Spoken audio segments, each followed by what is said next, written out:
This broadcast is brought to you by Logitech G, Motorsport Australia, The Gamesmen, Playseat, OG Gear, Max Pappas Innovations, SimSpeed TV, Speed Cafe, and the Australian Sim Racing Group.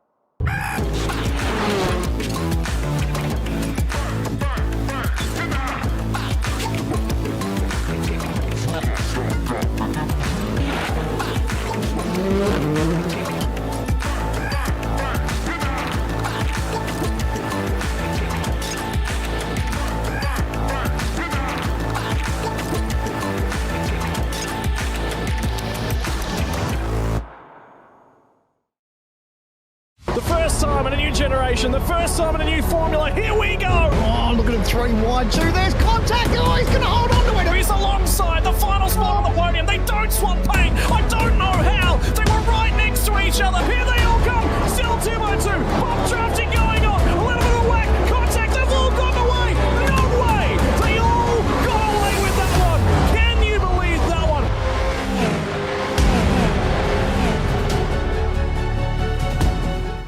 Hello everybody and welcome to a very special episode of the Paddock podcast in video format here for a very special week of the championship. It is Bathurst week. Both of our Gamesmen GTPRO Series and V8 Pro, Logitech G V8 Pro Invitational Series calendars align here this week at Bathurst and culminate in a huge week of racing. I'm joined this week, Brenton Hobson, your host, joined by Scott Rankin. How's it going, Scott? Pretty good, mate. Pretty good. Weather's starting to warm up. Settling into a little bit of a new digs. I don't know if you can take a little bit of a look around, but the room's a little bit different. You'll notice that when we go live this week. But more importantly, biggest week of the year. And, there's so much to talk about.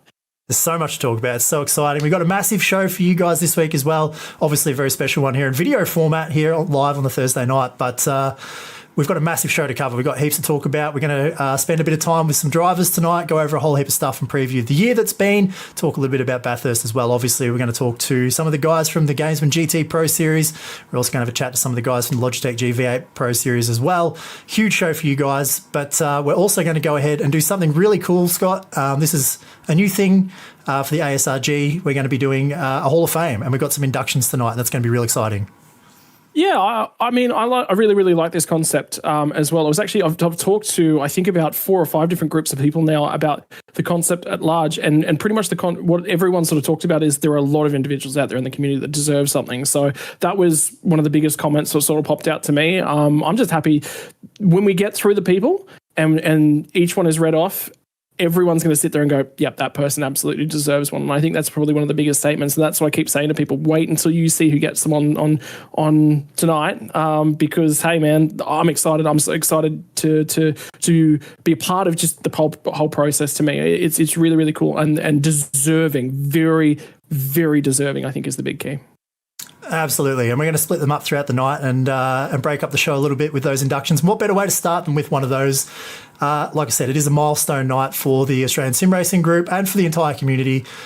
For years in Australia and New Zealand, sim racing's been built on passion, dedication, commitment, and we've grown from small grids and small broadcasts to a community that now runs some of the most competitive and respected series on the planet. And none of that happens without the people who laid the foundations. So tonight, for the first time, we're going to honour them. We've got 3 inductees this year, which is really cool, and that will be something that continues into the years to come. The Hall of Fame isn't just about results and trophies, it's about impact, and it's about the individuals who shape the culture, elevate the standards, they inspire others to push further and do more things in the community. It's about the people that build, they're the pioneers, the leaders, drivers.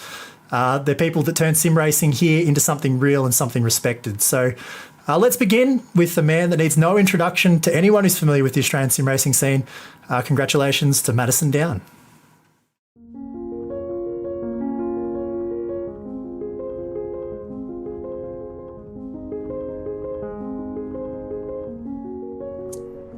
I feel like for a very long time, he's provided a benchmark for a lot of us. He was probably one of the most respectful drivers I've ever driven against. Very, very fast, and one of the best people to race against, that's for sure. His presence in sim racing is one of the big things as well. So, like, you race on track with Madison down and you see that 77 on track. There's an aura around it that no one else on track really has. My first impressions were like, God, this guy's friendly, but he's just relentlessly fast. Like every single track we go to, he's up the front. You know, if he's not winning, he's finishing second. I saw Madison a couple of times. It was like this, big name that, I knew no one else in the scene, but Madison down, you'd see him in the relative and you're like, oh, it's Madison. Wow, look at that. And he's bloody 3 seconds faster than I am. Yeah, that was probably when I learned to understand who Mads was and sort of saw the Tats cars. That was sort of the era I grew up sim racing in. I've gone back and watched all the history of sim racing, and back in the days of the Lotto.com car that he had, the old Blue Falcon, and then obviously the Karting Sydney VF he used to race as well. So I'm sure you'd put Madison down in Google and it comes up with his Tats Lotto car from early in the day, and articles written about them back then as well. So there'll be a legacy left on the internet and within all the competitors that have raced against him over time. Things he has done in sim racing have been huge, and he's created an icon and a legacy around himself. For me, his legacy is that no matter what the series, no matter the car, although it's been the Supercar a lot of the time, he's always won, and he's always been a championship contender, and he's very often a championship winner. It's been massive. It can't be understated. I think one of the big things with Madison is the fact that he's always been a front-running contender in all series that he does, but he's done it for decades. He's just always been there from 2011 when I sort of got involved, and even before that in R Factor and that sort of thing. Every single race, he's a factor. The biggest reason why I think Madison is a worthy inductee into the Hall of Fame is his dedication to the sport for so long. I'm sitting here in 2025 and I've known Mads more than half my life. And that entire half of my life that I'm thinking of, he's been up front, which I think is pretty impressive. Probably for the way he conducts himself in the sim racing scene, he's been there for probably the longest that I've ever known any single person. Outside of his results, I think just the way he's conducted himself. He's such a friendly guy. He's so willing to help. He's so fair. He loves the sport. He's always been putting in the work. And for that reason, and his success over the years, the titles he's won, it's a no-brainer to include Madison. I can't think of anyone in our community more deserving. So really happy for him.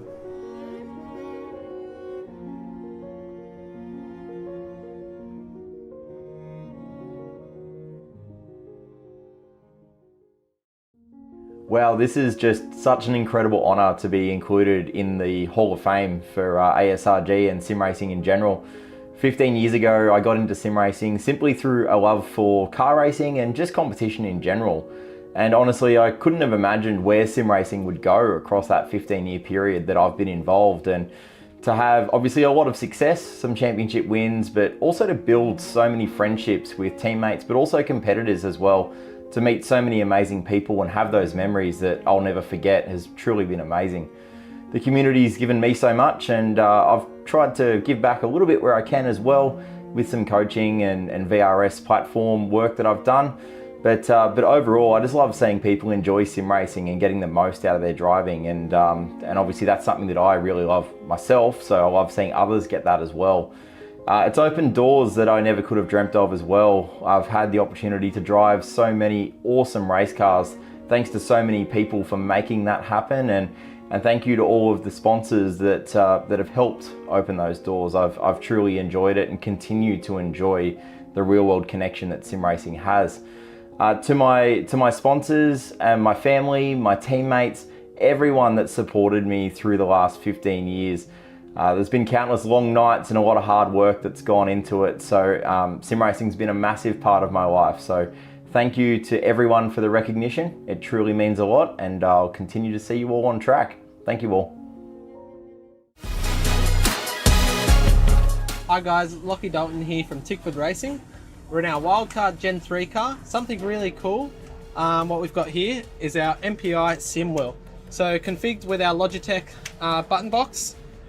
As you can see, it is identical to our Gen 3 wheel. Really cool for the sim world and the supercar world as well.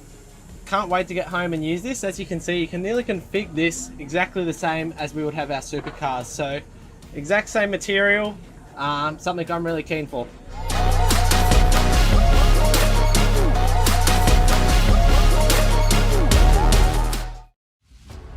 Welcome back, everybody, and we're now going to turn our attention to the GT3s for this part of the show. We've got some special guests in here. We're joined by Damon Woods, Byron Pearce, and Jacob O'Reilly.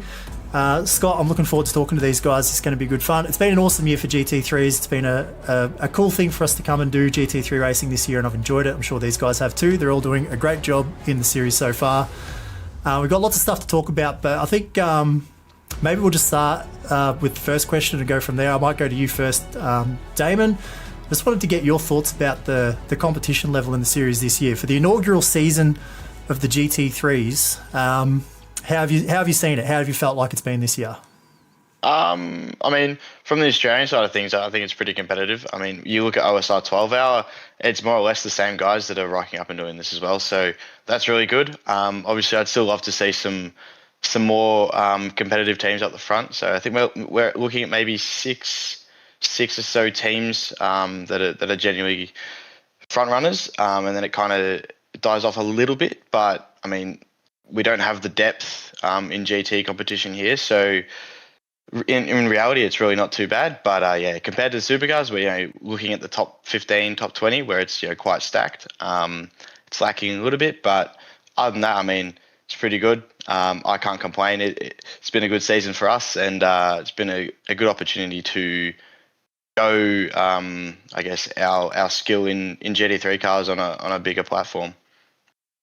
Yeah, I was just going to say, I mean, for Byron and Jake, I mean, we'll start with you, Byron, as well. Like, I think Damon's probably covered a lot of it off there, but I think the biggest thing is that we've been really lacking some of that top-level GT3 action in the country, and I think it's given a really good pathway to that. Yeah, well, just to, I guess, re-go what Damon said, it's like, it is really the same guys at the front, and it's super competitive. Like even the Eclipse guys and like a now nerfed car really giving everyone a go. Yeah, like I haven't raced too much against most Australians, so most of the people I don't really know too well. I have never really raced a supercar that much, so a lot of it's all, I guess, new to me. But it's definitely been a good experience at GT Pro for me personally so far, and I've enjoyed the race. I've enjoyed the racing. Whether it's been a good or a bad day so far this season. But yeah, still, I guess it's early days, so looking forward to the future.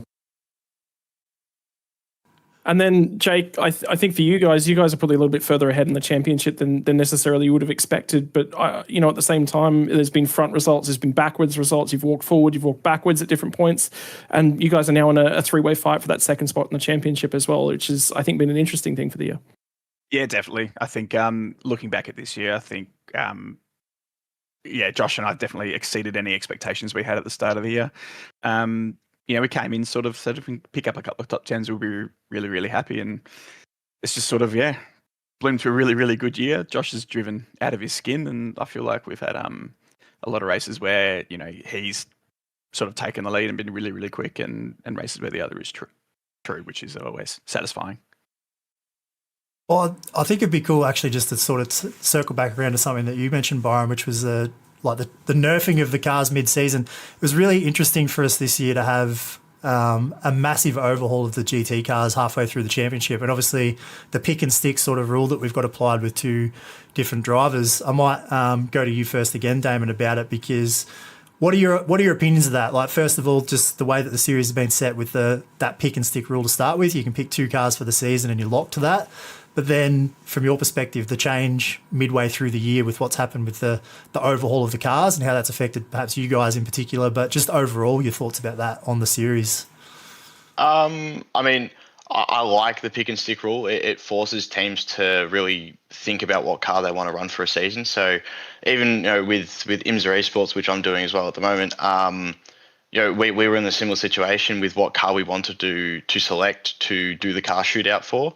And yeah, we're locked into that car for the season, which happens to be the Ford Mustang. But yeah, I think it's good. Again, it adds a little bit more technicality to it as well. And obviously, yeah, with the overhaul of the cars as well during the year, I mean, it did shake some things up, especially at the bend with the McLaren BOP being pretty average and the Mustang being very good. But in the end, I mean, you look at real life GT3 racing as well.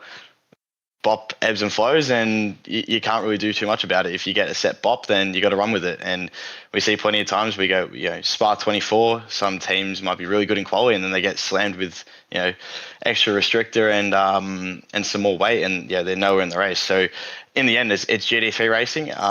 It is what makes it good, and it did push us as a team to be on our A game to try and hold back the Fords at the bend. So I think going to Bathurst is going to be very, very interesting. Obviously we've got the Acura in our arsenal as well, which is proven to be quite strong at Bathurst. So hopefully we can tune up a pretty good set for it. But yeah, I think overall it did throw a spanner in the works, but in the end, I think it's created an extra element of drama, which is always good for the series as well. So in the end, I don't think it's too bad. And I'll go to you, I think, Jake, at the moment, because this is sort of a twofold question. There's really, really two parts here to this. Number one is exactly what we've already asked, Damon. Do you like a pick and stick style system? And something we've covered a fair bit on the broadcast as well is it's not a one pick and stick style system. So it does give a little bit of that tactical flexibility.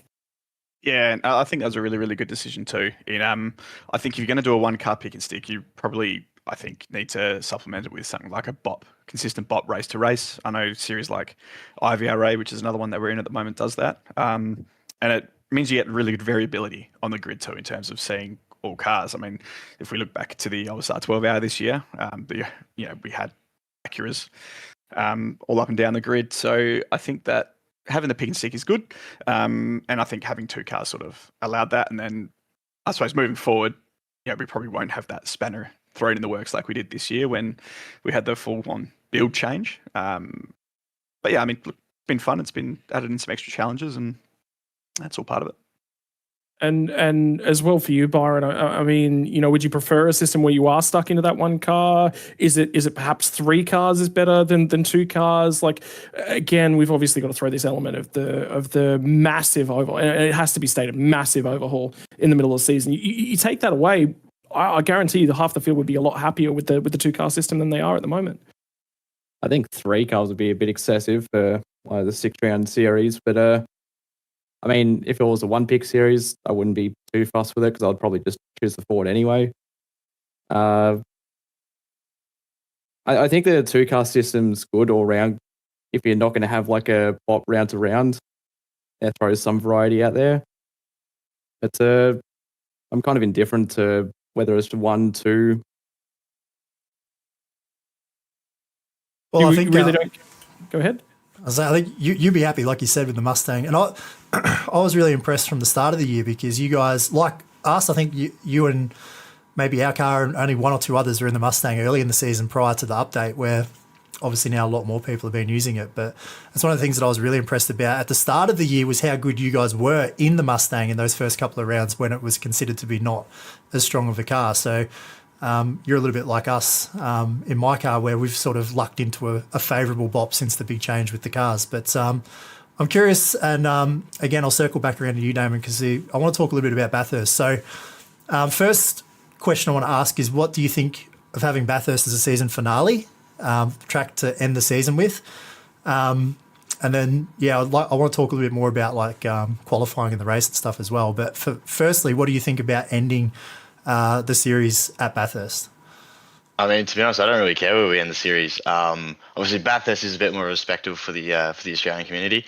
I wouldn't mind seeing it as an opening round, similar to how OSR 12 hour kind of sets off the season for GD3 stuff, at least from the Australian side of things. So yeah, like really, I'm not too fussed on where it is placed on the calendar, but I mean, yeah, like I said, it does offer a bit of a spectacle. The championship decider is at Australia's most premier track, more or less. So I think it's pretty cool. I mean, I personally like Bathurst. I've done plenty of laps around there.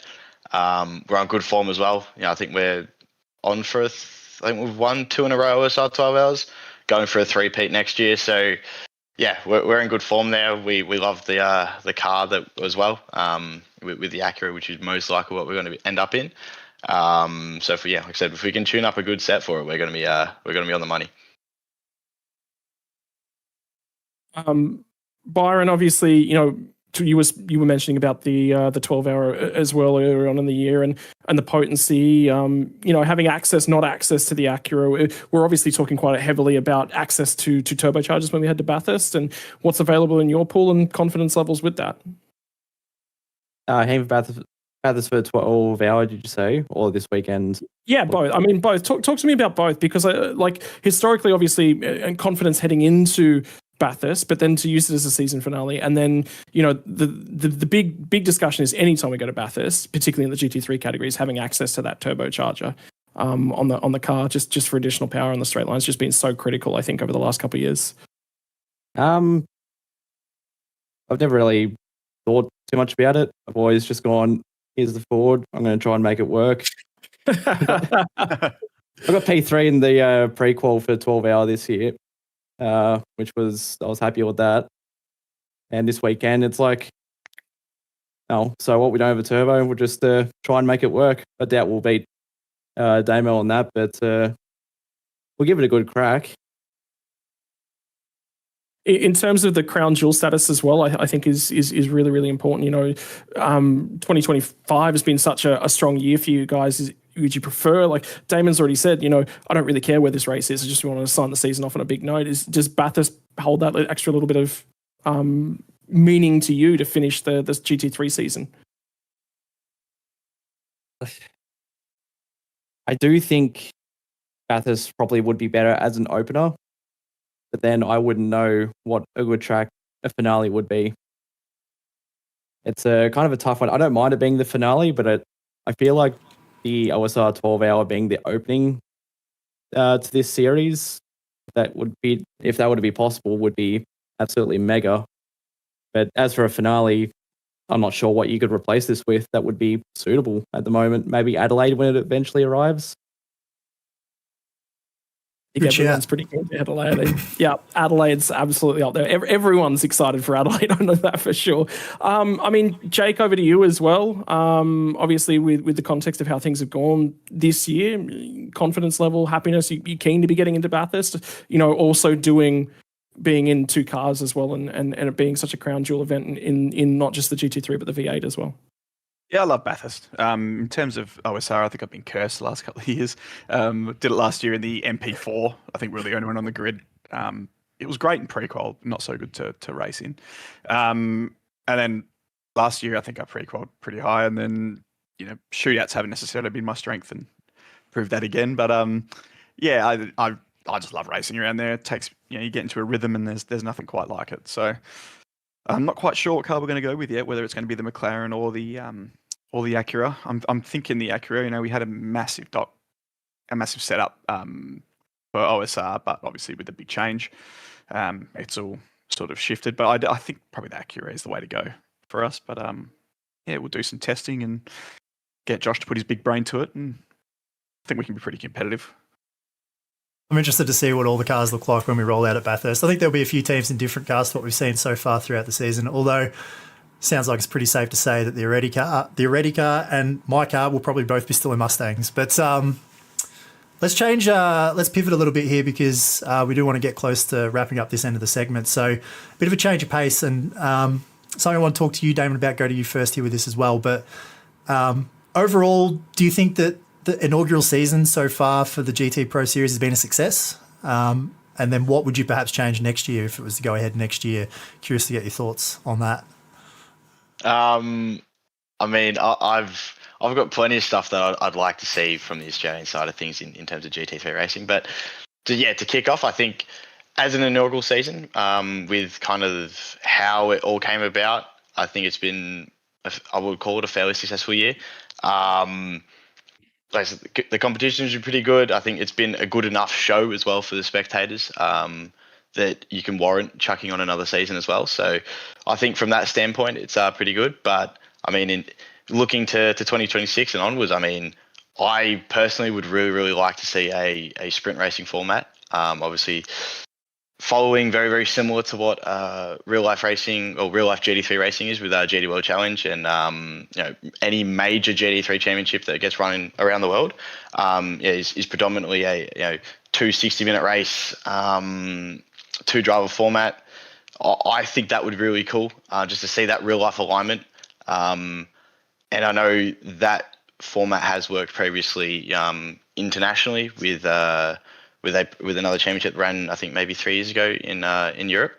And yeah, everyone that I've spoken to that was able to participate in that series said that was the best format that's ever been produced for GT3 racing in esports. And I think if we could see something similar or something close to that here, I think that would be really cool. And I definitely would like to be a part of that. I think if all that can happen, I think we'll be on for a really, really good championship next year. Bit of an alternative take and some different points and bits and pieces. I mean, Byron, you obviously want more GT3 racing in Australia? What does that look like? And more importantly, you think this year has been a success? What do you change for next year? Well, I've never really league raced on iRacing too much beforehand, so this is really my first experience in it. I think it's been a good season so far. I'm actually the other end. I'm not a fan of sprint racing.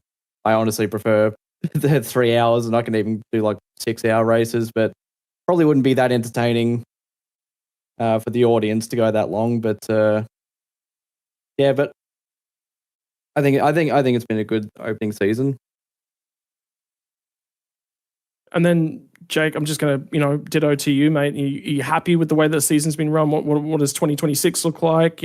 What do you think? Do you think the series has actually been a success to the community? I think that's a big piece as well, because it's not just going to be successful for us and the people that are in and around this, but the wider community. You think there's an opportunity for lower level teams to come through in a multi-driver format, because effectively you got if you got 30 cars, well, that's 60 drivers. You go up to 40 cars, that's 80 drivers, rather than just seeing 40 drivers. Yeah, I definitely agree with that. And I think you can see there's a lot of drivers who have improved with the league as well. Like I think Dean McKay qualified really, really high in the last race as well. And I think that's in part at least due to the competitiveness of the league as well. I think to an extent though, we need to maybe consider what do we want. And I definitely agree with Damon that I think there's definitely like a hunger for some short races where people can just throw everything at them. But at the same time, I think there's an equal thirst for proper endurance racing where we might go up to 4, 5 or 6 hours as well.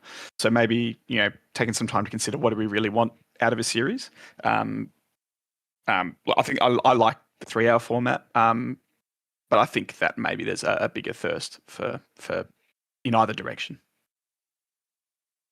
Yeah. Oh, it's interesting feedback. I like talking to you guys and hearing from the drivers and getting everyone's thoughts about everything. And obviously, I have my own unique perspective on this in the panel here because I'm involved with the series on the admin side, but it's been a massive undertaking to go into GTs, but there is a gap in the market there for it, and I think we've established that this year. And I've probably been surprised a little bit by just the quality of the field, to be honest, in an inaugural season. I compare it to Supercars that we started with the V8 Pro Series a few years ago, and straight off the bat, with years of V8 supercar racing and leagues in Australia, it still took us 2 or 3 years to really get to the point where we had a field that was really deep and strong. And I'd say the inaugural GT series has surprised me for just how deep the field is in quality straight off the bat. So considering it's not a discipline that's particularly popular or common run in Australian league space, I think it says a lot about the driver community that we've got, about how good our drivers are here in this part of the world, to straight away where there's a platform and there's a really good competition level off the bat. But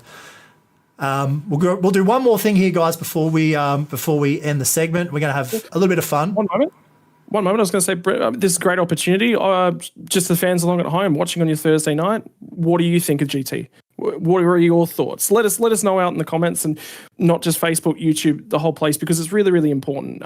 The series, we run off, obviously, engagement not only with our drivers, and that's the whole reason that they're here, but it's for the fans that are watching along at home. You guys are watching the streams, you're watching the broadcast, you're listening to me talk on a weekly basis, you're listening to Hobbo wobble round in Mustangs at Spa. We won't bring that up any further than we have to. But it is really, really important what you guys want to see in the future, because it does drive the directions that the series are going and some of the decisions that get made behind the scenes. So every opportunity is a great opportunity to raise that voice. I guarantee there'll be a feedback form at some point to gather what the community wants to get. But Brent's got something really, really cool here, and it's an opportunity to peel back some of the layers. And you guys don't wear helmets, but virtual helmets off some of the drivers. No, that's right. I just wanted to do something a little bit different. And we're going to wrap up the segment with a really fast, quick fire section here. And I'm going to go through you one at a time. We'll start with you, Damon, and then work our way through. But I'm just going to go this or that. Short, rapid fire. You're only going to have to do 4 each, let's say. And I'm going to give you a this or that, and you give me the first answer you've got on what one you prefer out of the two. So are you ready, Damon? Yeah, mate. Crack on. All right, here we go. This or that. Ferrari or Porsche? Porsche. Bathurst or Spa? Spa. Aggressive driving or calculated driving? Calculated. And wet race or dry race? Dry. Spoken like anyone who's done a lap in the wet. That's great. Yeah, I've had some bad experiences in the wet. I shunted the car from the way to the top split Spa 24. So yeah, there's a little bit of a backstory to that answer, but yeah, nah. That's so good. All right, Byron, we'll move on to you, and we'll do the same thing again. So let's go Mercedes or BMW? Merc. Would you rather be the fan favourite or the underdog? Underdog. Would you rather run triple monitors or VR? Triple. And would you rather have great speed or great consistency? Great speed. Yeah, everyone loves to go fast. That's good. Can I have both? Can I get both? Yeah. Was there a secret third option there? No, there wasn't an option C, but that would have been good. The obvious answer, clearly. All right, Jacob, you're next. Let's go. Front engine or mid-engine car? Front engine. Le Mans or Daytona? Le Mans. Night or day race? Night. Yeah, interesting. And would you rather fuel save or go full speed and pit? Fuel save. Yeah, there you go. Nice. Couple of surprise answers there. That's cool. All right. Thanks very much. Yeah, any of you guys want to take the mickey? There's a really good opportunity here to take the mickey out of someone before race day. So who wants to win the psychological game? I'd rather not get punted. Okay. So dive bomb at cutting or the elbow? In at the cutting. I've been dive bombed by Kostecki in Porsche Cup at turn 2. Not a fan. Thank you very much, guys. I love it when Scott goes off script. That's excellent. That was good. Thank you. Thank you so much. Thank you, Damon. Thank you, Byron. Thank you, Jacob, for coming in and having a chat to us, guys. Race tomorrow night to decide the championship. Will the Eclipse 56 get the job done? Only one race left to find out, so make sure you tune in tomorrow to check it all out. That's it for this segment. Let's go ahead and enter another person into the ASRG Hall of Fame.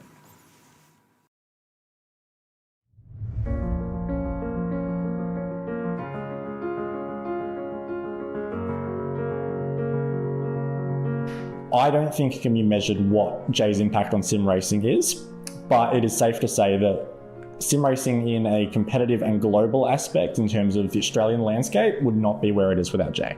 Sim racing in this country would not be what it is without it. If you have a look at the series that have come and gone, what's the one constant? It's the broadcast. Jay was a visionary right at the very start. 10 plus years ago, he was able to probably foresee what was to come.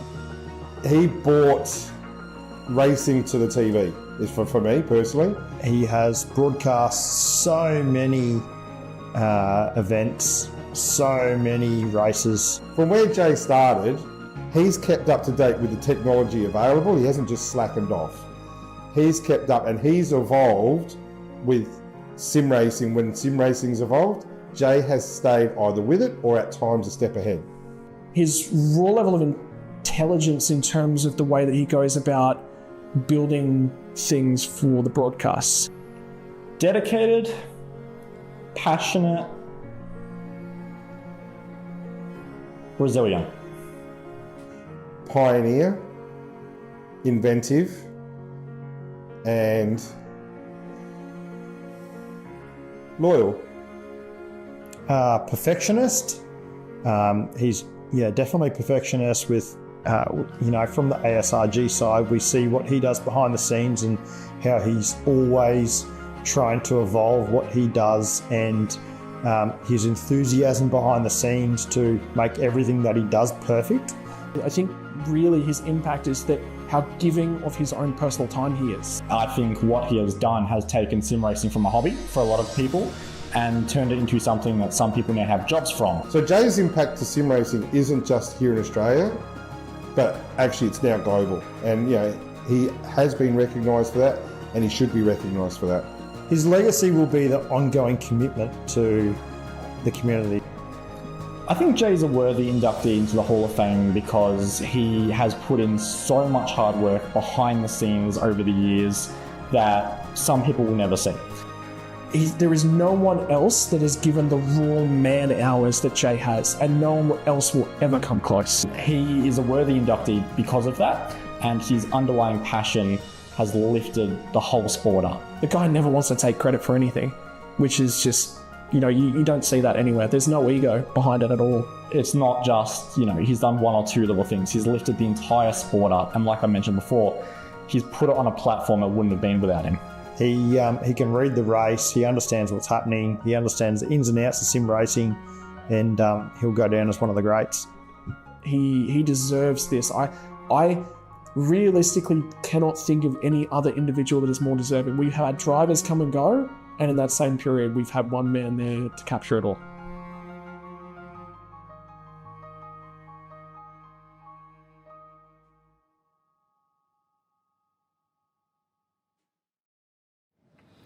Hey guys, just want to say a big thank you, and I'm humbly honoured to be included in the first ever Australian Sim Racing Group Hall of Fame. It's very, very cool. I've never ever done this for achievements or anything like that, but it's pretty cool to be honoured. In the background you can see I'm actually working on the iRacing College Series broadcast right now, so I'm double duty for that, but yeah, pretty cool to have that, and big thank you to iRacing for being part of the journey that I started 14 years ago this month, which is incredible when you think about how long it's been. For those who've been here since the start know that, my son Harrison is younger than this whole journey, and he is a teenager. It's crazy, but very, very cool. Big thank you to everyone who's been a part of this. Big special thanks to the Australian Sim Racing Group. Thanks to Logitech G. Thanks to all the partners and people who have been involved in the background, and a special thank you to Kirsty, Harrison, Shelby for being there in the background and being such an amazing part of the journey as well. Big thank you again to iRacing for also supporting me throughout the journey as well. So appreciate the support and everything that they've done to help as well. Cheers.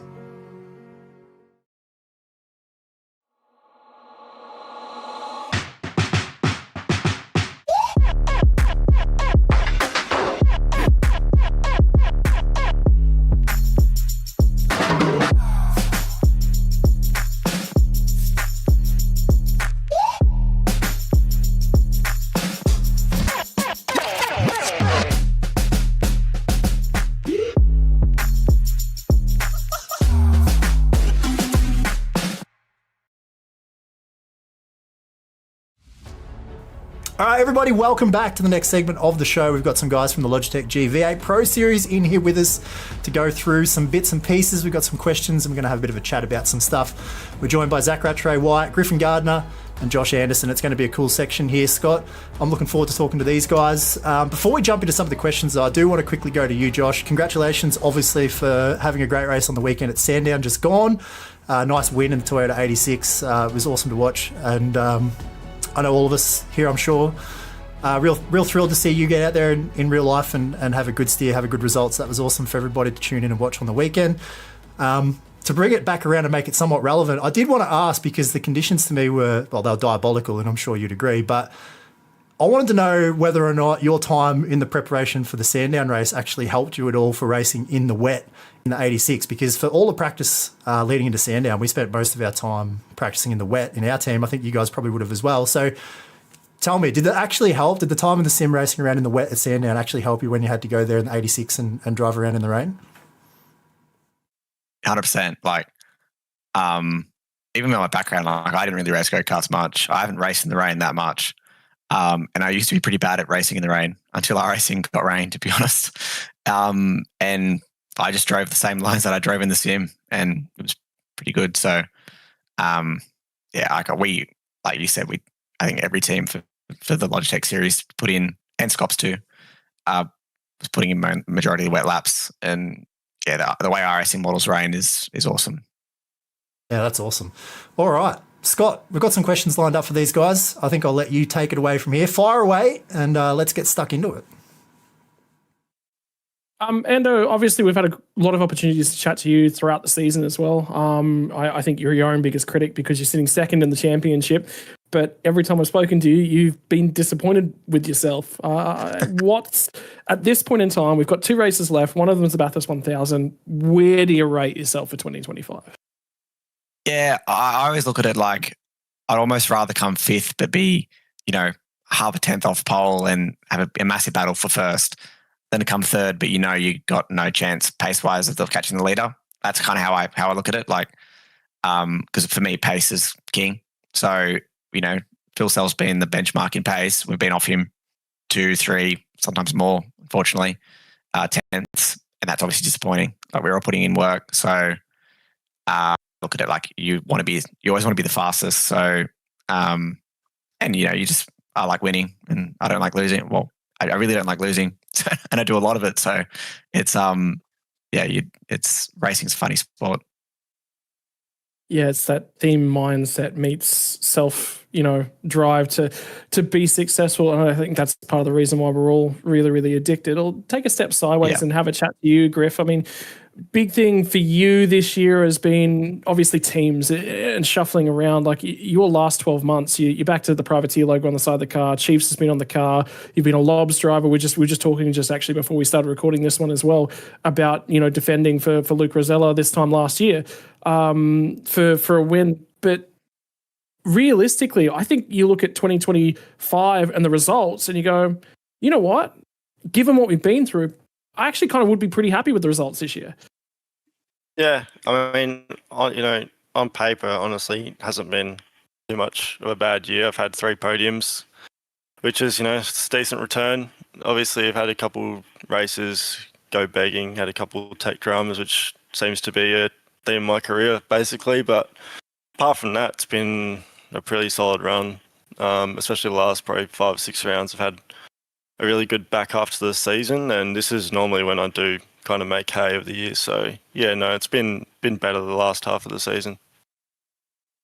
And finally, swinging around to you, Zach. I mean, 2025 started off with probably the biggest high and also the lowest of lows at the same time. You were chasing your first podium all the way back at Sebring.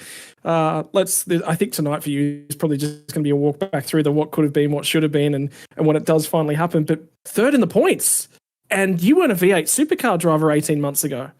So, I don't know. Do you go, okay, maybe there's a few more podiums we should have had, but this is the elements of racing at this level as well. Again, rating level for 2025, because I think for all 3 of you guys, you've got moments where you're like, yeah, really, really proud of this, but also, man, we could have been better.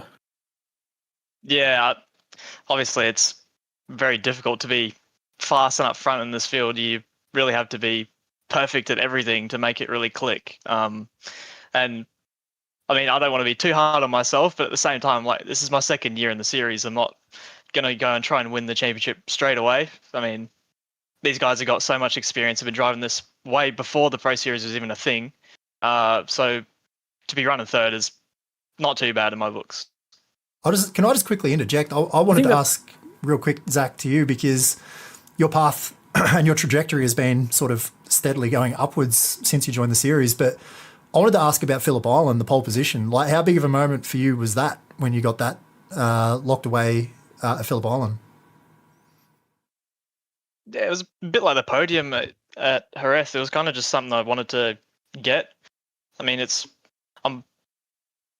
might not be the last one. It might be the last one. Who knows? But yeah, it's just something to tick off and try and get more of them. It's not really a massive achievement in my books. I mean, it is cool to get the pole position and whatnot, and I only lasted for 100 meters or so before I got past anyway. So yeah, you can think of it that way.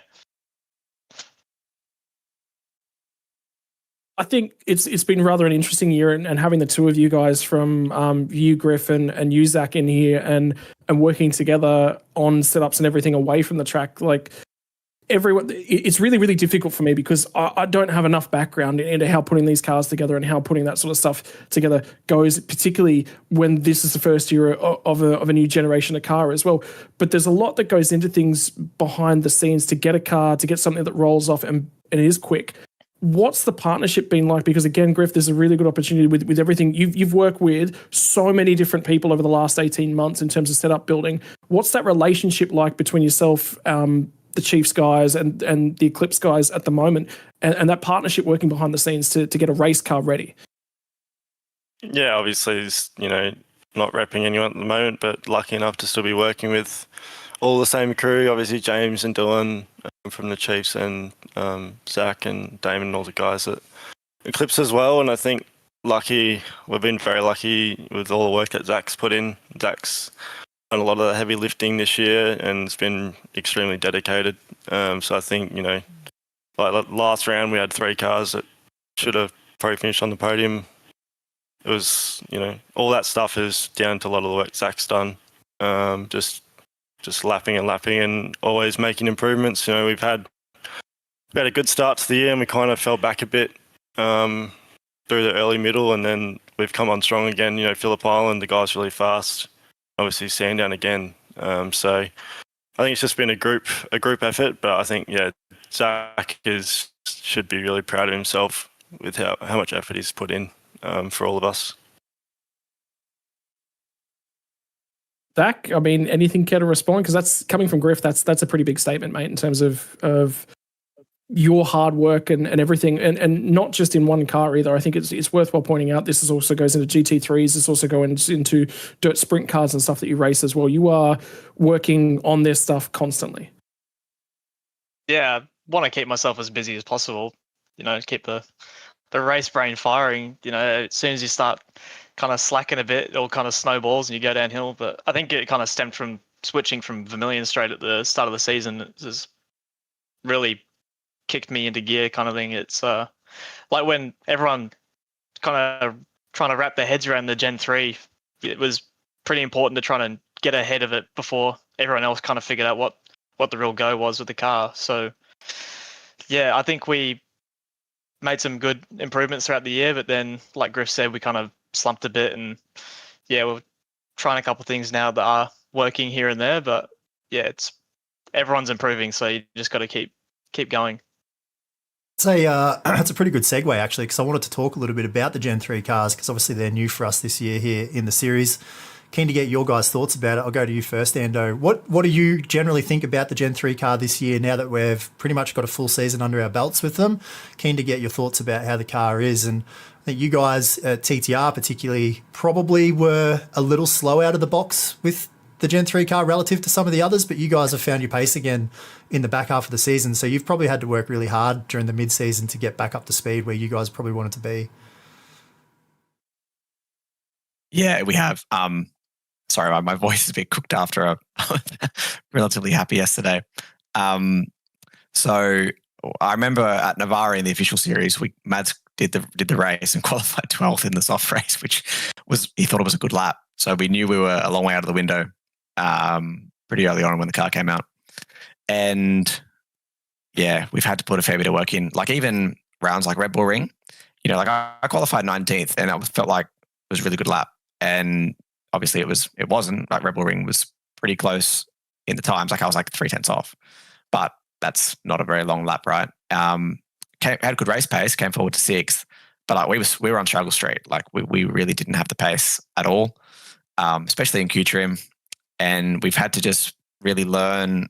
I think, to be honest, a lot of driver evolution about how to drive the car in the right way to make speed. And it's very easy to sit there and go, "Oh, the other guys have got better setups than us." But I think a lot of the time, what you do as a driver influences how the car reacts, and you kind of, I always use the example of like you lose less grip than the other guy. So I've had to change the way you drive a little bit. Obviously, some setup stuff help with that, and I think we've probably had in the last few rounds, I would probably say the second or third best car most of the rounds we've gone to. Sometimes clear second, sometimes probably second and third equal.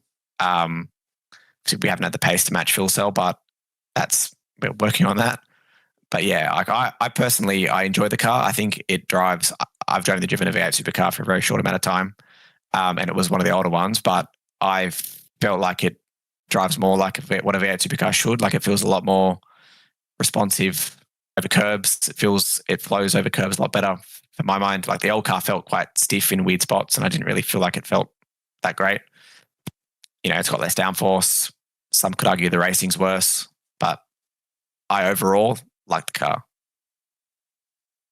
Yeah, that's. I mean, I think that what you're saying there kind of reflects pretty much on my thoughts as well. And we have spoken about this on the show at different times throughout the year about the cars. They do drive very differently. I think that they feel a lot more grounded to what you'd expect in comparison to the old car.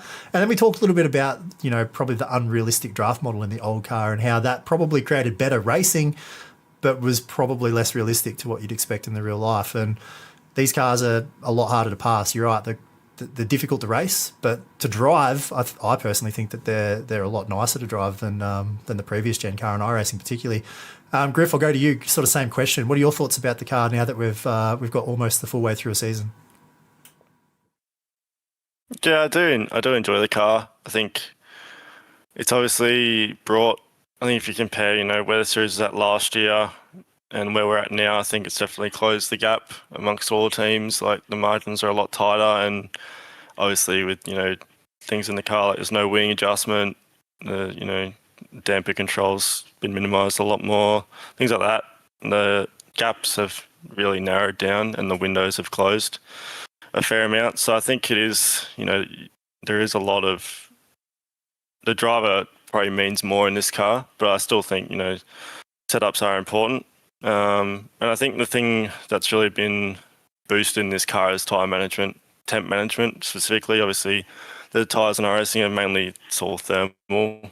So just managing slip and stuff like that, it's become a real technique, and it's not a real surprise with Jared's technique that he's showing. He's the best driver right now. He's got, you know, the heel toe and all that sort of stuff. You know, he's maximising his advantage there. So I think it has really shown, you know, who can really focus and try and just get the most out of the driving technique, really. And you do see it time to time, like someone will just outlast 5 cars in front of them on tyres and just drive through them with 5 laps to go on the stint. And obviously Jerez was a big round for that with the skyrocketing track temp. You know, saw people being able to go like 7 or 8 laps longer on a set of tyres. So yeah, I think it's really I think it's enhanced pretty much every aspect of it. The setups and the tyres and all that sort of thing. Yeah, that's good. Zach, we'll go to you last again on the same question before Scott jumps on to the next topic. But yeah, what are your thoughts about it? Yeah, when the car first came out, I wasn't a massive fan, but I've driven it so much now, it's kind of grown on me a little bit. I still hate it some days when it doesn't really want to work for you, but yeah, you just got to put up with it. And yeah, like Chris said, it does show who the best drivers are, and they will rise to the top and they will make it work on any given day. It's a driver's car. I think regardless of how good your setup is, it will show that you are one of the better drivers if you can make it work. Yep. So what I heard was stay in the commentary box and let you guys keep at it. All right, gotcha. Thank you. No comment. I mean, I think it's a really, really interesting. Like, there's a lot of points that you guys have covered off there about the car, I think, as well. It's probably taken a lot for you guys to. I think one of the big things of the last couple of rounds is those margins have really narrowed back together, and everyone's sort of starting to trend back in the same direction. Techniques, I think a lot of you guys have actually had to adjust your technique, and it's starting to come together as well. Which leads me to the next topic.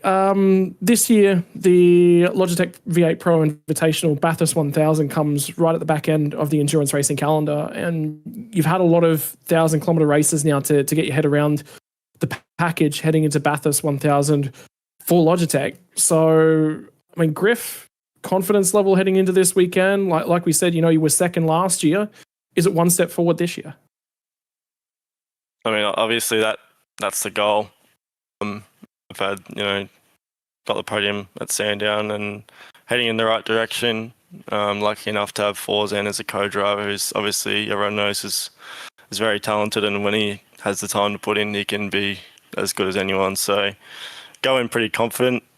Obviously around V8 Scopson we had a pretty competitive car. Obviously Zach ended up winning the race.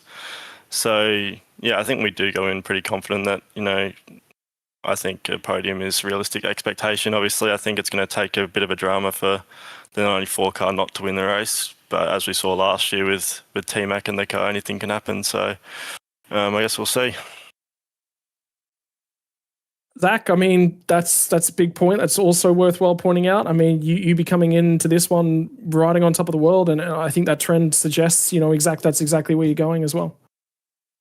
Yeah, we'll just try and take it step by step. We won't think about the race too much straight away. Obviously, we want to make a big deal of it and make sure that the car is right and all the co-drivers are set and ready and whatnot. But you got to get through qualifying first, and hopefully you can make it into the shootout and make an impact there and boost yourself up a little bit.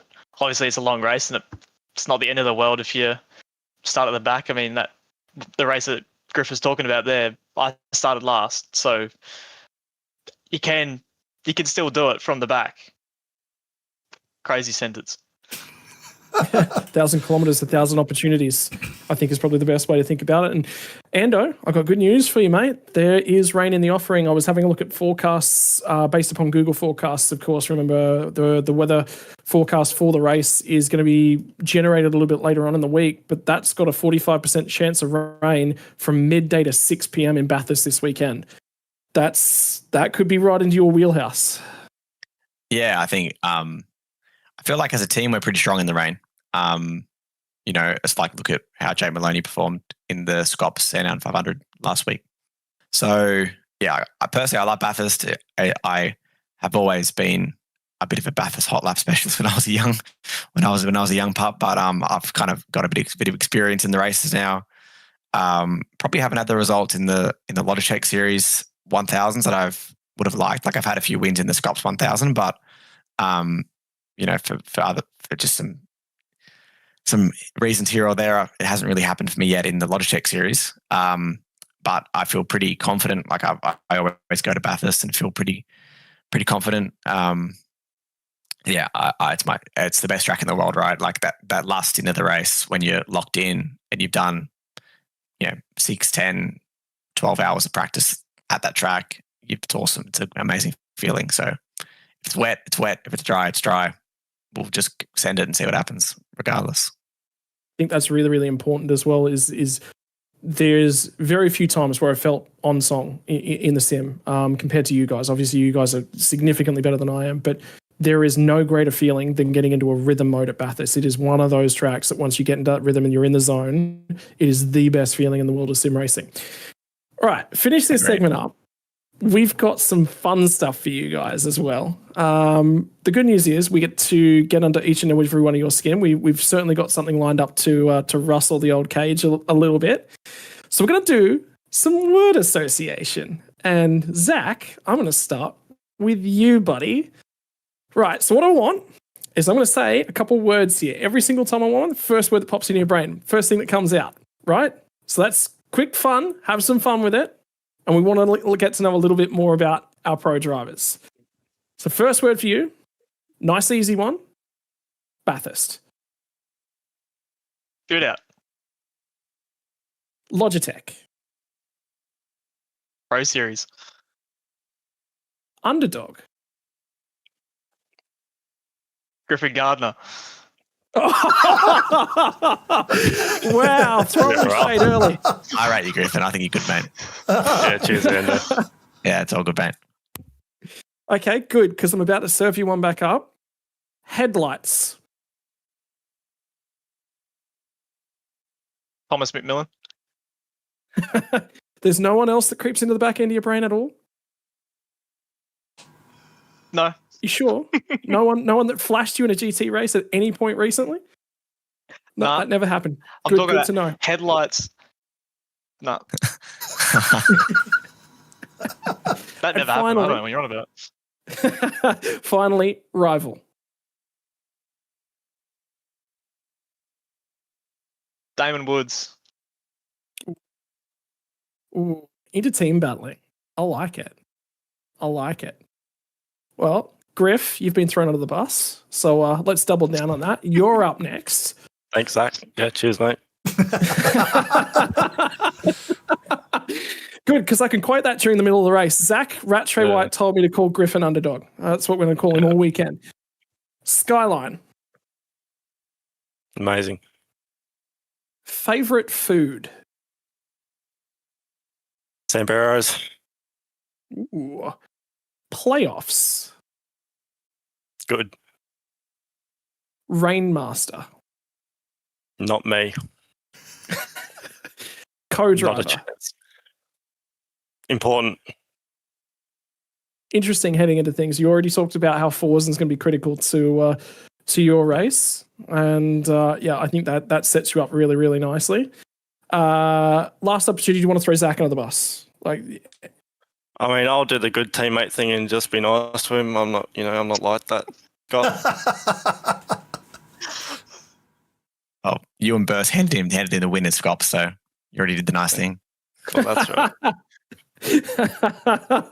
Good to see the rivalries are already kicking off, and we're not even getting close to the mountain this weekend. All right, finally, Ando, the chase, Shithouse, fuel saver, enjoyable, data. Pardon, data. Yep, love it. Toyota 86. Challenging. And this one, we'll get your thoughts on a particular driver. Jared Filsell. I respect his abilities as a driver. That is about the most PC answer. You had to think about that one to come up with something that you wanted to say. I love it. Very diplomatic. That's good. All right. That wraps up here for you guys. Thank you to all three of you for coming in and sitting with us here on the show this week. It's been awesome fun. I've really enjoyed it. I think you probably have too, Scott. I hope you guys had fun. We will be back after the next little bit of the show with a few more people from the V8 Pro Series to talk about Bathurst. But before we get to that, we need to go and induct yet another person into the ASRG Hall of Fame.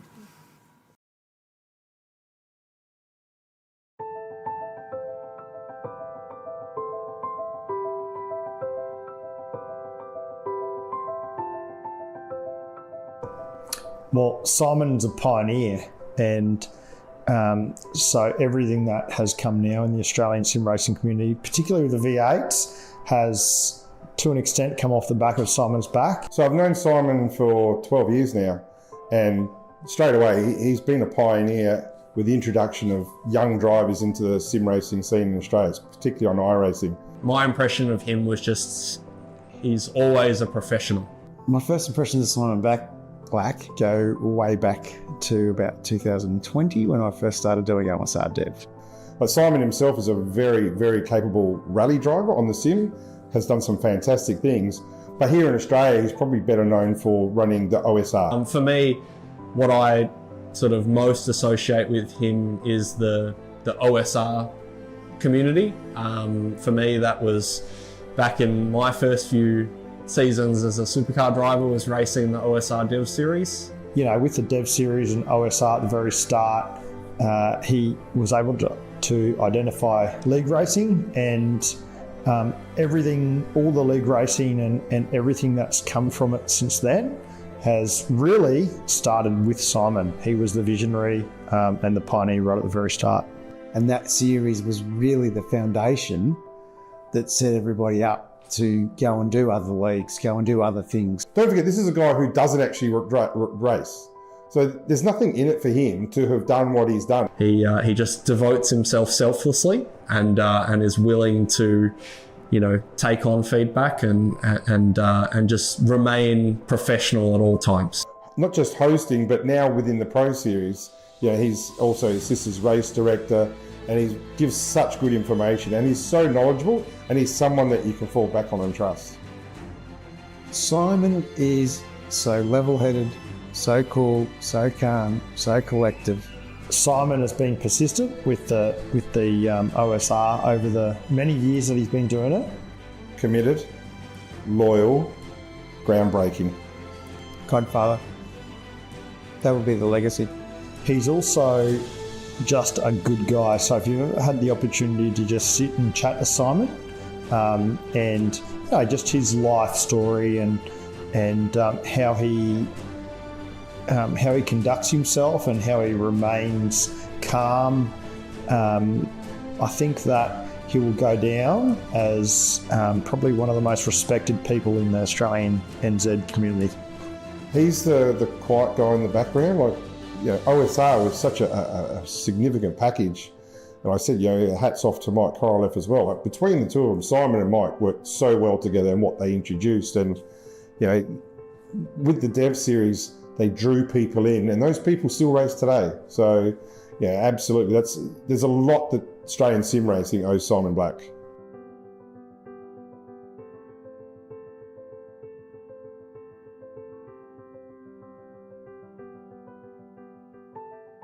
A huge thank you to ASRG for this award. Thank you very much as well to everybody that's been part of my sim racing experience along the way. It's always enjoyed with others, so thank you for everyone in taking part and enjoying the journey with me.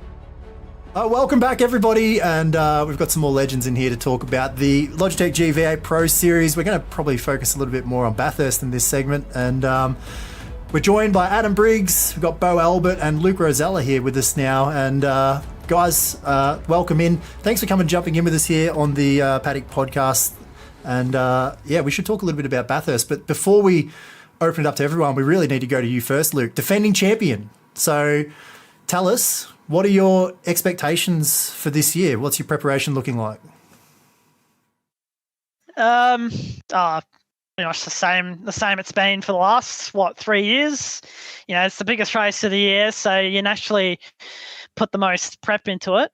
We've just been working through different sort of stuff for the setup as we do every track, and I think what is it? A few days leading into it, I think we've got a pretty good idea of what we're gonna run for it. So, I'm looking forward to it. And being a defending champion is it's a little bit of a weird feeling, but it's very, very cool. You probably can't speak on behalf of Thomas, but obviously polar opposite results for you guys last year. So, how do you guys think that you're going to stack up? How are you feeling about going into this year? You guys pairing up together.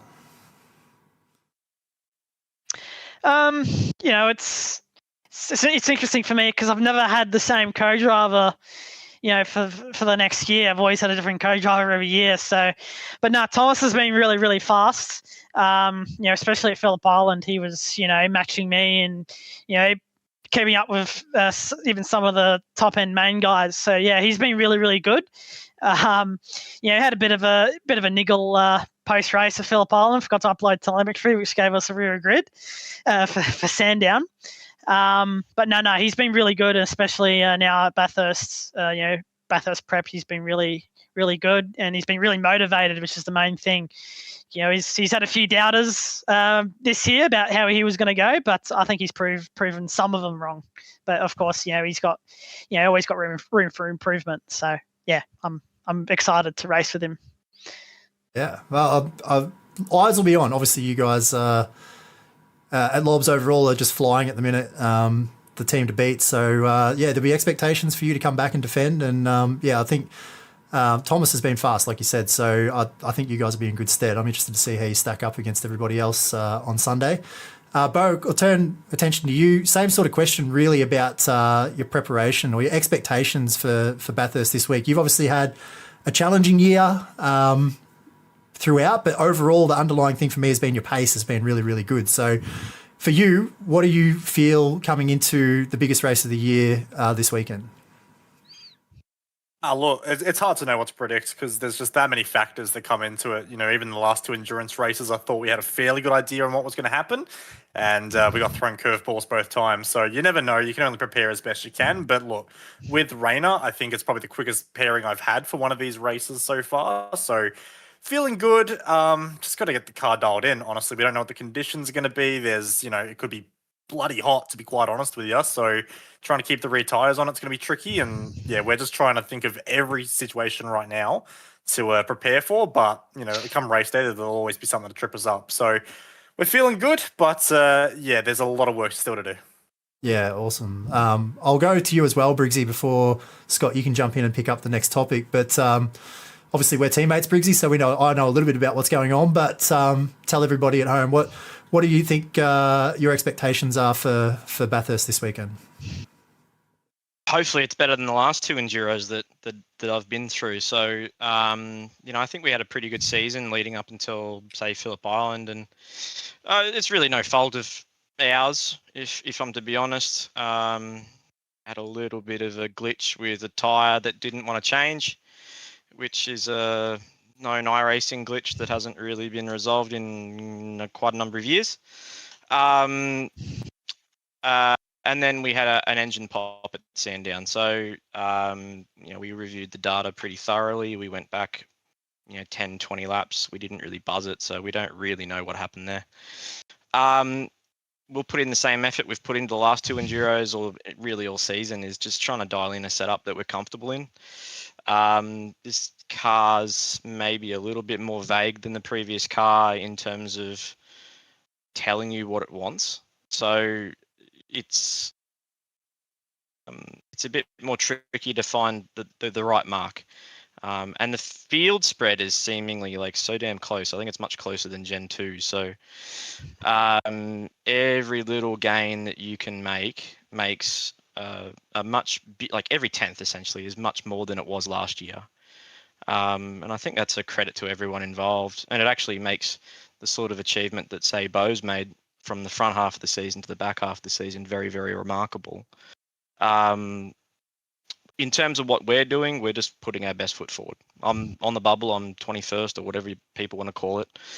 And I've just got to process it like any other race. Hewan's done laps. He's already done the majors, Bathurst 1000 or whatever it was in preparation. So Hewan's done the hard miles already. He's probably done more miles than me in that respect. I didn't get to do, say, a competitor's 1000 because I was away karting. But we're just ticking off ideas with the setup, trying to see if we can crack the nut.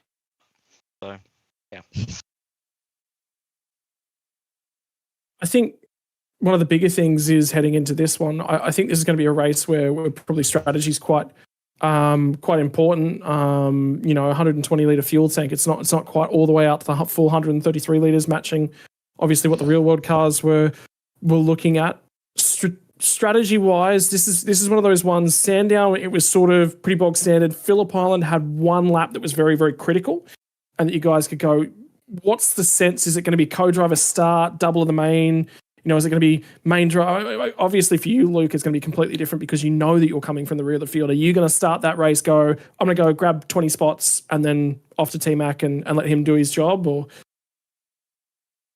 I think it's pretty flexible for us. I think it depends on the different pairings. If you have like an AA combination where you've got little to no pace differential between the two drivers, you're really, really flexible. Like you can even make your co-driver finish the race. So I think it doesn't really matter who starts in our car. I'm pretty confident in Thomas starting and making his way through the field. He did it really, really well at Phillip Island, especially. So, yeah, I think it doesn't really matter. I think we'll probably decide about 2 minutes before the gridding starts, I reckon. The benefit is you don't have to do qualifying, so you can spend Saturday night studying and doing strategy, or just going to bed and sleeping in. Might go to the pub. I've been hungover for I think a couple Bathurst 1000s across Piss and Scop, especially with Veldy. You can ask him that. So yeah, so I might as well make it tradition. Briggsy, I mean, I'll go to you. I think this is probably a really, really interesting one. I've had a look at a couple of weather forecasts already, and we're talking about it a little bit earlier on. But rain is in the offering, I think, this year. Who's better in the rain? Is it you? Is it Ewan? And Bo, I'll get to you in a minute because I can see you smirking there. Is that a Bathurst session you've actually got in the background? It is on your webcam. yeah. I could see that. Yeah, okay. So he's already doing his practice. So, Briggsy? Show us the lap times. No, I'm good, Yeah, mate. come on. Yeah. I literally camera's not working. Sorry, boys. I literally just came out of a session to jump in and talk to you guys. So, and I think that would probably be true for most of us, I think. Rain, look, to be honest, every single time someone has said the word rain, we think it's this much and we get this much. Or even that much, like Woggy's saying. So Luke is saying, sorry. So I guess what I'm trying to say is I'm going to plan for a normal race because Road America, I built a full wet setup for Road America, put it on the car because the forecast said yes, rain, and we got an insignificant amount of weather. And my favorite track, I love Road America. It's my favorite track. I normally do the best at Road America. And I actually ruined my chances at my favorite track by changing to the whims of forecast. So I think for me, I'm just going to put our best foot forward on a track, on a dry track. And I think we can deal with it with bars and other ways when it comes to rain. I think the V8 has a lot of driving style to it in the rain as well, how you use the clutch, how you downshift, how you brake, that sort of thing. So it's a lot of driver stuff, to be honest. So, yeah, I think we're just going to plow on with a dry car, if I'm to be honest, because we've tried to appease the forecast and it turned out poorly in the past. So yeah. Right. So with that in mind, Adam Briggs has just absolutely made sure that everyone sits full wet. You two guys are going to throw full wet in now because whatever Briggsy says the weather's going to do, it's the opposite, right? Yeah, 100%. Whatever I say, it's going to be opposite. Apparently, I'm going to be sweet. driving Apparently, I'll be driving a dry car in the rain on Sunday. How good! So Hobbo's just doxed himself as doing zero setup work. There you go. That's good. That's good. Yep. Hobbo, how much is the arrive and drive package over at Synergy? Oh, that's all it is. That's all it is in my car. But I mean, onto you, Bo. Rain. We're going to talk about rain at some point because I think it's remiss of us to talk about Bathurst this year and not talk about rain because some of the best races have had the rain. But it is a touchy subject. I mean, okay, that session that's on in the background. I'm not going to ask you to tell us what it's set up to be, but is there bits of precipitation falling within the sim in the background at the moment? Absolutely not. Okay, you guys. Yeah, looks dry to me. One session is prepped for dry. We're not going to say that is Bo's entire week worth of practice, but how much is that factoring into your preparation this week? Look, I mean, with the rain, I'll believe it when I see it, to be honest. But you've got to practice it. So I have done laps in the wet already. I don't do a huge amount of setup work in the rain, to be honest, just because I'd rather see the forecast. And if it is going to be dry at the end, I'd still rather have a dry package and just suffer through the rain and, make it work. Like, I'd rather sort of tackle it that way. But yeah, we need to wait for the forecast, see what it says. And if there is rain, then yeah, we'll start preparing for rain. But too many times this season, I've pretty much almost fallen into the same trick because, Briggsy has. So, Road America, I did a bucket load of wet practice. Nothing came of it. I even sort of sabotaged myself in the race because in the final 10 laps of that race, there was a risk of rain. I thought, I'll extend my middle stint, see if I can, maybe catch it. That was a waste of time. I just got undercut. And then Sandown, massive rain forecasted, and I think we got 7 laps with maybe a little bit of rain, and I don't think a single driver on the grid even considered going to a wet. So believe it when I see it, but you've got to prepare for it, because if you don't prepare for it in a series as competitive as this, if it does rain and a bucket's down, you're screwed. It's that simple, and it's a harsh word, but yeah, you're screwed. You will fall to the back, you will be in the wall, you'll be out of the race. So you've got to practice for it, but it's not, at least at ERT, it's not our primary concern. I think heading into the week of Bathurst and things as well, this is that one race of the year that everyone looks forward to. And it's just un-Australian not to. So if there's anyone out there that's not a Bathurst fan, it's been nice knowing you. I will now remove you as my friend and we'll see you. But I think one of the bigger things that comes along with a big moment like this is on-grid jitters. And I mean, for you, Luke, like you said, you're coming in with a rear grid penalty, but as last year's champion, does that, at one side of the table, you're starting from the rear, so kind of all the pressure's off. But at the same time, you want to do as well as you did last year. Yeah, it's quite good being on the couch during qualifying. You don't get all that pressure, but the aim for every race is to win, right? So we'll approach it like any other race. We were pretty really, really close to a podium at Sandown. From starting from the back, which was even more frustrating because we were arguably the fastest car on the track in the last stint. So we'll just approach it like any other race. It's double the distance of Sandown and Phillip Island. So really, it's double the opportunity to battle to the front. Bo, how about you? I mean, this is sorry. Yeah, go ahead. You had something there, Hobo? No, I was just going to double down on the same thing because I find the psychology around the jitters and the nerves interesting with sim racing because some people have different opinions on it. So I was keen to ask the guys here what their thoughts on it were. Maybe you first, Bo, do you get nervous on the grid for sim races? And is Bathurst worse than others if you do? Or are you pretty calm and it doesn't really affect you too much? I feel like for the race, I'm actually weirdly not too bad, especially if I start the race, I'm okay. If I have a co-driver start and I'm, we're getting, 2 laps to the end of the stint and I know I'm about to jump in, that's when I'm nervous. Races, I don't think I'm too bad these days with jitters, but that said, qualifying, I can end up a bit of a mess, especially on shootout laps. That's where I struggle.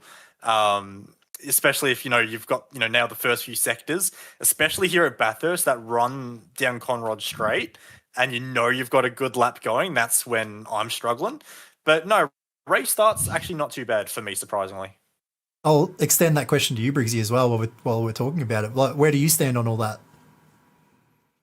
I actually probably get more nervous for sim racing than I do karting, to be honest. I don't really know why. Maybe, I really don't know why, to be honest. But yeah, I cop it.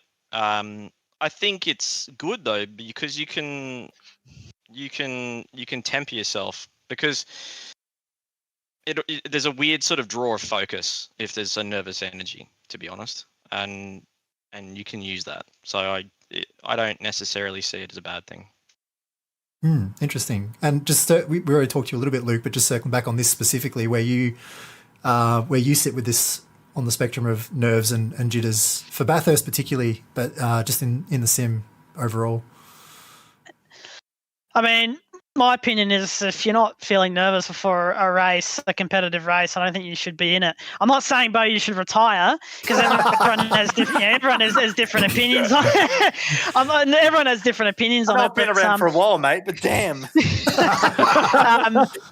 but I get nervous every time. It could be even just an official race in a Mazda or on a bloody F4, whatever. I get nervous every time. So yeah, I think it shows that you're in my opinion, that shows that you still have the fight and the focus for it. And like Briggsy said, I think in nervous situations you tend to focus a lot more. So I think it's a good thing for me. Yeah, I find it fascinating, Scott, just the psychology around sim racing. Everyone, that's the reason why I like this particular question is I do feel like it's one that gives a very different answer to everybody. Everyone has their own interpretation of it, and I find that just really fascinating. Yep, I agree. Surprisingly, after years and years and years of motocross, never got nervous at motocross. Walking out to bat cricket, that's where my nerves hit. Just because you're just so fired up, you want to see that first ball come in and off the middle of the bat. So that's where I get my nerves. But anyway, I think a bigger piece about Bathurst as well is it's not just the track. It's not just all 6.2Ks. It's qualifying. It's the shootout. It's all of these bits and pieces. And there's a lot of work that goes into this, particularly being a GT Pro week. Also the co-driver clash. There's a lot more to manage on a Logitech V8 Pro Series Bathurst week. Come 5 o'clock on Sunday afternoon, you're fatigued because it's the biggest week of the year. You put the most work in, managing fatigue there's nutrition, that's bits and pieces, obviously a few more nuts and bananas and those sorts of things to try and get you to work through the week as well. I mean, what's the secret for you guys? I mean, Luke, you're coming off the back again. We'll circle back to winning it last year, but fatigue management is such a critical part about that. Yeah, you do a lot of prep, as you said. I don't want to boast myself, but I'm pretty reasonably strict on my diet. Just in everyday life anyway. I'm say I'm reasonably in good shape even come 5 o'clock. But yeah, I mean just putting the whole day in a perspective. It's a long day. Even without. When you're not in the car, you're not driving, you're focusing on making sure your co-driver's all right with spotting and everything, and even discussing strategy. So it's it's a massive day, and it's really important to keep yourself fit for that last stint, which is the most important. I mean, again, Bo, across to you. I mean, it's one of those things, and one of the things I actually didn't mention to Luke, I think, is the additional rules, bits and pieces. There is a limitation on the maximum amount of driving laps that you can actually do for the enduros consecutively. There's limitations, making sure you tick all those little boxes that actually aren't relevant to the sprint rounds as well.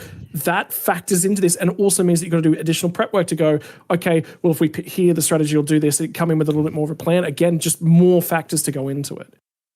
Oh, 100%. I mean, I use a spreadsheet for pretty much all my strategy calculations and everything. So I don't use like an external program. I actually use like an old school sort of spreadsheet. And yeah, for Bathurst, I've got 20 additional pages pretty much. Like that's an exaggeration, but there's a lot more pages of, strategy A, strategy B. If X happens, what do I do? Like there's a lot more of that, which, adds to the preparation time. Like, I've got a day off work today, so I've had it fairly cruisy. And of probably the 8 hours I've been on the computer today, 3 hours of that was on spreadsheets, just trying to build something, for the race. So there's a lot of preparation that goes into it that I think a lot of people don't see, especially on the broadcast, is just how much goes into it. How much we're analyzing data as well, like in setups and everything. It is tough. And, you mentioned as well on the physical side of things, I know for me, I struggle a lot at the end of these endurance races. I've been sim racing since 2013.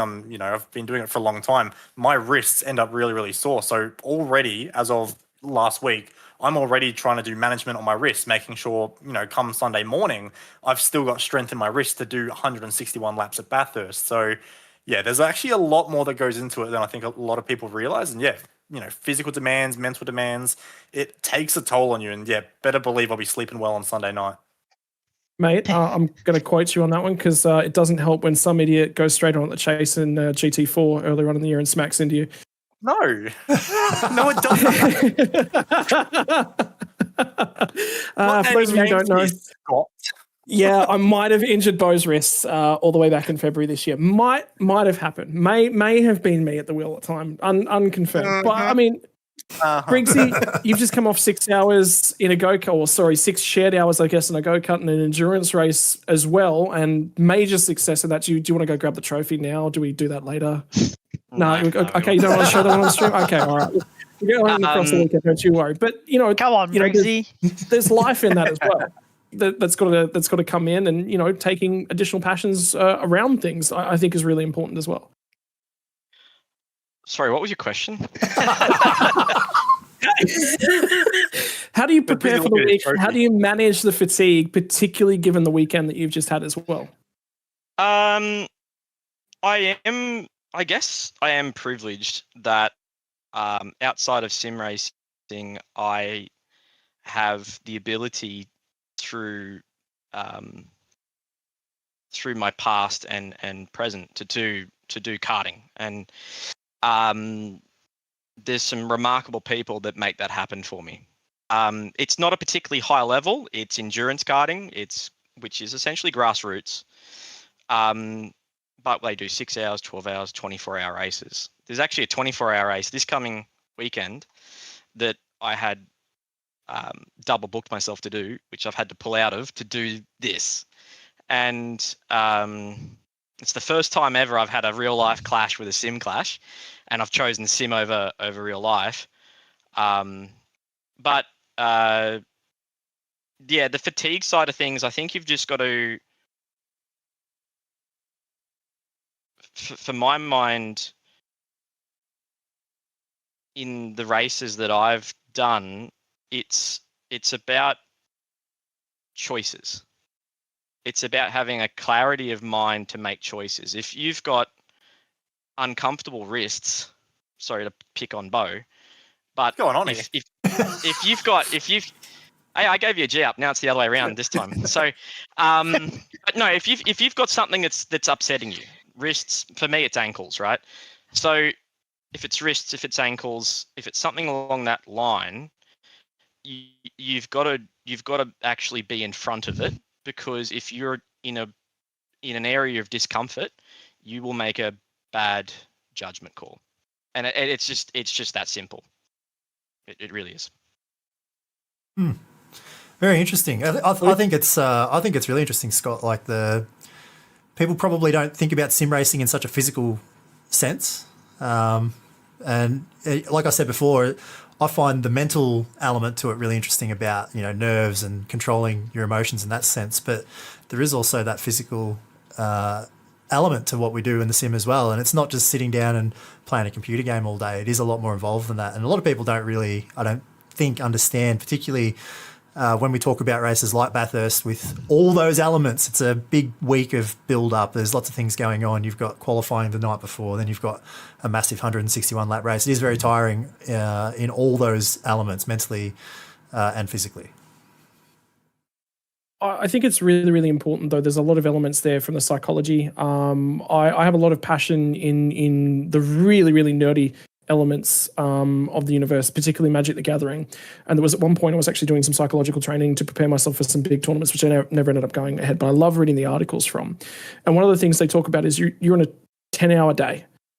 You cannot be making the best decisions at the back end of hour 10 if you pushed yourself at hour 1, hour 2. It's about survival and giving yourself the capacity to make the right decisions at the right time. That means you may have made a mistake earlier on because you're making sure you gave yourself the room to do that earlier on. And I think is really, really interesting that a lot of these guys, like everyone sort of references it, which is, I think, really, really interesting. It's about, number one, preparation. Number two, making sure that you've thought ahead. When that decision comes, it's not just a decision, it's just a light switch. If A, then A. If B, then B. Sweet, no problem. That decision's already been done. I think that's pretty much what everyone's talking about. And the other thing I was going to say is, hey, Luke, remember what these guys are saying now, mate. You got all this to look forward to. Yeah, I'm just taking notes. Well, do you know a good physiotherapist? Do you want to get him? Do you want to get Luke on his books now? Or Yeah, I'll slide a DM over later. Sure. Yeah, thanks, mate. Cheers. Book an appointment for Monday. Yeah. All right, so let's, like we have done with the previous segments on the show, let's end with a little bit of fun, Scott. I think we changed the pace up a little bit here. And we're going to go ahead and we're going to do something a little bit different here. We're going to do some quick fire questions for you guys. So I'm going to give you a few questions each and we'll go through.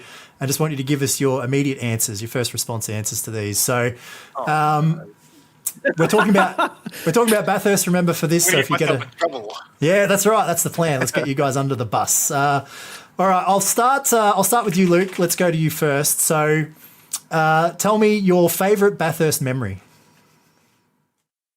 Oh, winning last year. Pretty obvious, right? Yeah, exactly. Dream co-driver?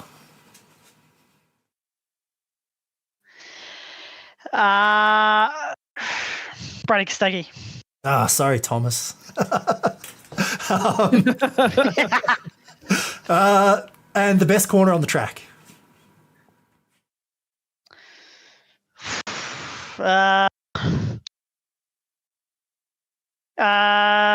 What's the one after middle grade? The one after middle grade. Are you getting to McPhillamy? Yeah, it's McPhillamy, yeah. Reed Park is before, McPhillamy's after, that's right. Yep. Awesome. That one. There you go. Goes for the obvious one, the one he doesn't know the name of at Bathurst of all tracks. I wish I had a mental like. That's great. All right, Bo, going to you next. So, give me your favourite livery from Bathurst. Well, I think it's probably a bit of a giveaway with what I'm running this year. It's got to be the old 888 Better Electrical cars. I thought they were a gorgeous looking car. Yeah, and it's a nice recreation too on the sim. You guys are doing awesome. Will you be running that at Bathurst this week? It'll return. There we go. Nice. Tell me, in your opinion, what's the best Bathurst victory? Best Bathurst victory is a tricky one. Honestly, I would probably go Craig Lowndes with Stephen Richards. It was just such an upset, and I know obviously it wasn't won in the most, crazy circumstances or anything, but they didn't look like a favourite all race, and they pulled it off at the end. Yeah, good call. Good call. And last one, your favourite car from the history of Bathurst?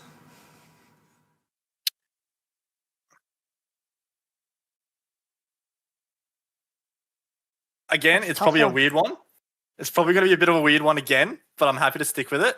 I would probably go the FG Falcon, to be honest. I just love the look of that car. Yeah, I didn't have the best success here at Mount Panorama, but I loved it. Nothing wrong with that. All right, Briggsy, you're up. Tell me, who's your favourite driver from Bathurst? Favourite driver, when I was growing up, I was a massive fan of Dick Johnson. Absolutely huge. The Shell cars, they looked great. They quite often showed up at my local Ford dealership. So, that sort of fan engagement was just amazing for a young kid. There's a photo of me standing in front of, I think it was like a EB or something. The show car that gets featured on quite a few sleuth articles for being illegal. But before the rule book was properly written, don't sue me. Allegedly. Allegedly. It's quite well known. Go read the sleuth articles about it. But I'm fairly certain I was pictured in front of that as a kid with one of those dorky hats that had the flap on the back, and I had missing teeth. And I've seen that photo. You have. Woggy, Luke, you have seen that photo, yeah. Yes. Yeah. So I was a massive Dick Johnson fan. All right, fair enough. Pretty good answer there. All right, the biggest Bathurst accident. Oh, the Fabian Coulthard rollover at the Chase, where the tyre popped out and he was a passenger and had no control, and bits were disintegrating left, right, and centre. Yeah, I don't know how he didn't get concussion out of that, to be honest. But yeah, that's probably the one that sticks in my mind immediately. Yeah, it's a good one. I really enjoyed your reenactment, Luke. That was good. And also give me, Briggsy, what you think has been the best Bathurst race.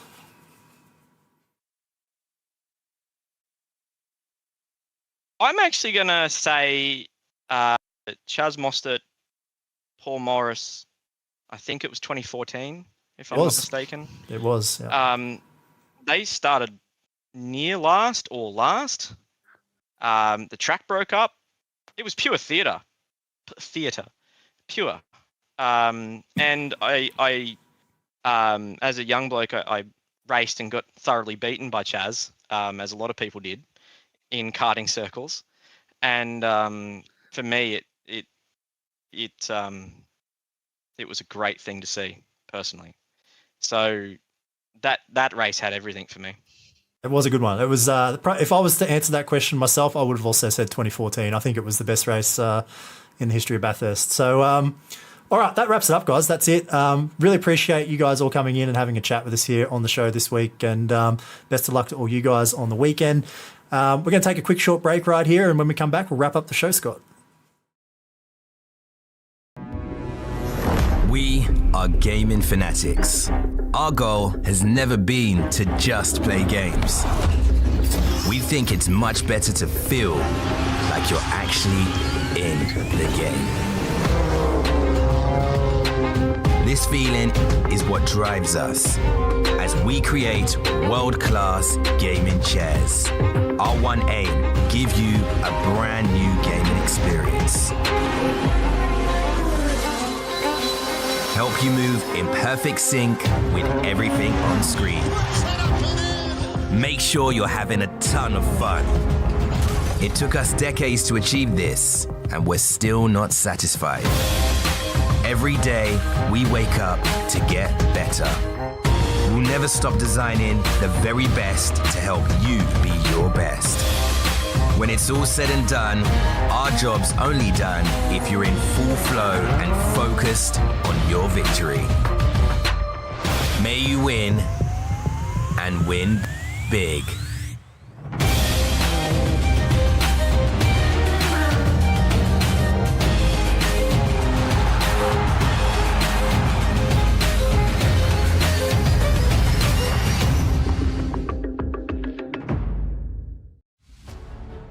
All right, well, that winds us down towards the end of this show, but before we go our separate ways and end it here, Scott, I wanted to take a couple of minutes just to talk to you about the Hall of Fame, because I think it's been a pretty incredible thing this year that we've managed to put together these Hall of Fame inductions. I think it's a nice initiative, but I haven't really had a chance to talk to you about it, get your thoughts. Obviously, 3 very worthy inductees here in our inaugural year, but tell me what you think about it. What are your thoughts about having the Australian Sim Racing Group Hall of Fame? I think one of the biggest things, and part of the interviews that you've actually got of me there includes, I think one of the big things is actually, I think this needed to be done. We have so many people, and this comes from a place, by the way, of my family's been involved in motocross for 25 plus years now, and we have life memberships to clubs for that very reason, because we're running for me, this is our version of a life membership. This is the best that we can possibly offer, a Hall of Fame entry. What it means is these are people that have contributed so significantly to the community. Everyone is aware that these guys deserve something. Mads and for Mads, it's, yes, he's been successful, but what else has he done for us? You know, he's so approachable. He's so easy to talk to about sim racing. If you've got questions about how to drive a car, Mads is approachable at any time of the day. I have such a really good, close relationship with Jay Kennedy. He's one of my best friends. And I can talk to him about anything at any time. But what that guy does behind the scenes, you guys will never really have an appreciation for. I wanted a telestrator. It's the only thing I've ever wanted to work in the past 13 years of commentating. It's the only thing I've ever wanted to do. Jay Kennedy made it happen. He goes in, he puts effort behind the scenes to research to make those sorts of things happen. Simon Black, I'm actually not privileged enough to have done a lot of work with Simon Black, but again, every single time you talk to anyone, glowing reviews of Simon Black and everything that he's done for esports, for car racing, for sim racing, for the industry as a whole. There are 3 worthy recipients here tonight. Even if you don't know who you are, you have heard of all 3 of them. Absolutely. I think for me, one of the big things is probably, in the case of Madison, obviously as a driver, there's trophies, there's awards, there's things out there for him that he can get and is recognised for. But when you look at Jay and you look at Simon, there's a certain amount of behind the scenes nature to what they do. Like the general public or the people watching along and viewing the broadcast don't necessarily know these guys, but everybody who's involved with it knows exactly how much these guys do. They're sort of integral to the way that everything that we do works. You know, without those guys, what we do here in sim racing can't happen. And for me, there's just no public recognition for the time and effort that they put in. I mean, everything that they do is behind the scenes, and you know, they don't get trophies and they don't get awards for what they do. And you know, I think it's very important that we include drivers like Madison as well, because they need to be recognised also for their commitment to what they have achieved over many years. But for me, the Hall of Fame represents the opportunity for those other people that can't go and win a trophy on the track, but they really need to be recognised in some capacity. And I think for me, the thing that stands apart when I look at the 3 inductees for this year is really how they conduct themselves. I think as general people, they're just great people and very, very worthy inductees in their own right. All have done completely different paths to where they are today. They're completely different, but all worthy in their own right. And yeah, I'm just really thrilled that we're able to put something together for these guys, a place to recognise, you know, the people that have achieved so much in our community. So yeah, I hope that everyone else agrees. I hope people, you know, also see what we're trying to do here and think that it's worthwhile. And yeah, I just think it's really cool. I look forward to doing this again in the future. And we've got a long list of people that really are eligible for this type of, you know, recognition, I think. So to more years to come, I'm looking forward to it. And I guess that's really all that we need to cover off on this particular show. It's been awesome. I've had a lot of fun. It's been really cool to catch up with everybody. Obviously, a massive thank you to you, Scott, for coming in and sitting in here with me and having some fun with everybody. It's been a great show. Big thank you to all the drivers who came and were represented here tonight as well. Appreciate all them taking some of their time to come and talk to us. This is the Paddock podcast. Obviously, we're video format here, but we are normally audio, so the next episode we'll be back to the audio format. If you guys want to check it out on Spotify, Apple Podcasts, the next episode will be huge because we'll be talking about everything from this week, the biggest week of the year for both of our series. Obviously, we'll have the co-driver clash and the Bathurst 1000 to talk about on the Logitech G V8 Pro side of things, but also the season finale for the inaugural season of the Gamesmen GTPRO Invitational. So heaps to cover on our next audio version of the show, which will be up well, some point just after this weekend. I imagine we'll be recording pretty soon after, so make sure you go check that out over on the different podcast platforms, or you can find both the shows on the websites for each series. It's v8proseries.com.au or gtproseries.com.au. You can catch the podcast over there. But make sure you also check out those websites for all the latest news and everything you need to know about the series going forward. But thanks so much to everybody who's been watching. I hope you all have enjoyed it. Thanks for watching. I'll see you guys in the next one.